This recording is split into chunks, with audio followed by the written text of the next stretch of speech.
নমস্কার। জানেন কি, গান রেকর্ডিংয়ের পর সুরকার গায়ককে কেন জিজ্ঞাসা করেছিলেন, তুমি দীক্ষা নিয়েছো তো, তুমি দুবেলা জব করো তো? আজ শোনাবো বাংলা গানের স্বর্ণযুগের এক অসাধারণ কাহিনী। সময়টা 1969 সাল। স্টুডিওতে একটা বাংলা গানের রেকর্ডিং চলছে। সুরকার কিংবদন্তি রবীন চট্টোপাধ্যায় আর শিল্পী শ্যামল মিত্র। গান গাওয়া শেষ হলো, স্টুডিওর সবাই মুগ্ধ, কিন্তু সুরকার রবীনবাবুর প্রতিক্রিয়া ছিল একদম আলাদা। তিনি গানের প্রশংসা না করে শ্যামলবাবুকে কাছে ডাকলেন, শান্ত গলায় প্রশ্ন করলেন, বাবু তুমি দীক্ষা নিয়েছো না, জব করো তো? শ্যামলবাবু বুঝতে পারছেন না আক্রমণটা কোথা থেকে আসবে।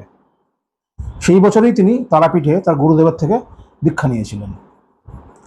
রবীনবাবু বুঝিয়ে দিলেন কেন তিনি এই প্রশ্ন করছেন।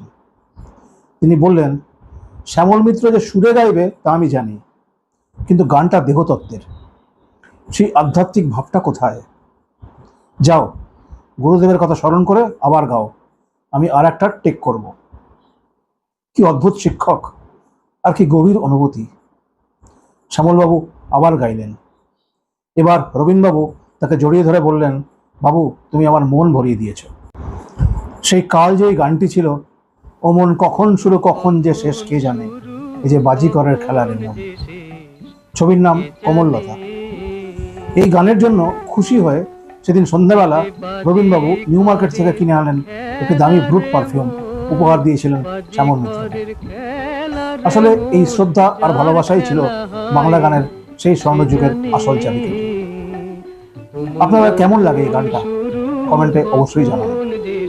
আর এরকম আরো জানা অজানা তথ্যের জন্য চ্যানেলটিকে লাইক, সাবস্ক্রাইব আর শেয়ার করে পাশে থাকবেন। দেখা হচ্ছে পরের ভিডিওতে। নমস্কার।